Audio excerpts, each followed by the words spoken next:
இந்த அழகான ட்ரெஸ் நான் சாரீல இருந்து தான் கன்வெர்ட் பண்ணேன். இது வந்து ஒரு ஆன்லைன் ஆர்டர். இந்த ட்ரெஸ்ஸோட stitching charge plus customer review லாஸ்ட்ல அட்டாச் பண்ணியிருக்கேன். செக் பண்ணி பாருங்க. இது வந்து கொரியர்ல வந்து கஸ்டமர் என் அட்ரஸ்க்கு சென்ட் பண்ணிட்டாங்க.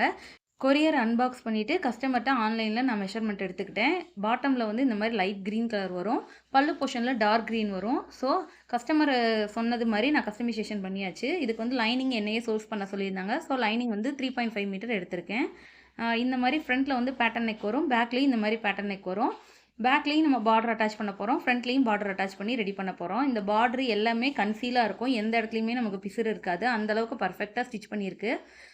இந்த மாரி இந்த ட்ரெஸ்ஸோட லாங் வீடியோ நான் அப்லோட் பண்ணியிருக்கேன். அதில செக் பண்ணி பார்த்தீங்கன்னா உங்களுக்கு தெரியும். எந்த இடத்துலயுமே பிசுறு இருக்காது. இந்த ட்ரெஸ் வந்து ஒரு 16 பேனல் களி மாடல். களி மாடல் வந்து நான் கட் பண்ணி எடுத்துட்டேன். ஃப்ரண்ட்டுக்கு 8 பீஸ் வரும். பேக்குக்கு 8 பீஸ் வரும். இந்த மாரி ஸ்டிச் பண்ணிட்டு இது ஃபுல்லா நான் ஓவர்லாக் பண்ணி ஃபினிஷ் பண்ணியிருக்கேன். பார்த்தீங்கன்னா தெரியும். களி ஜாயின் பண்ணதே நமக்கு தெரியாது. பார்த்தா இது ஃபினிஷிங்க்கு அப்புறம் பால் கவுன் மாதிரி இருக்கும் நமக்கு. இந்த ட்ரெஸ்ஸு கஸ்டமைசேஷன் பண்ணுறதுக்கு நான் 500 சார்ஜ் பண்ணேன். இந்த ட்ரெஸ் ஸ்டிச் பண்ணதுக்கு 500 கரெக்டான அமௌண்ட்டா இல்லையான்னு கமெண்ட் பண்ணுங்க. இந்த மாரி உங்களுக்கும் ட்ரெஸ் கஸ்டமைசேஷன் பண்ணணும்னா எனக்கு இன்ஸ்டால டிஎம் பண்ணுங்க. கஸ்டமரோட ரிவ்யூ பிளஸ் பேக்கிங் வந்து நான் இதில அட்டாச் பண்ணியிருக்கேன். இந்த மாரி ட்ரெஸ் கஸ்டமைசேஷன் வீடியோ பிடிக்கும்னா நம்ம சேனல ஃபாலோ பண்ணுங்க. தேங்க்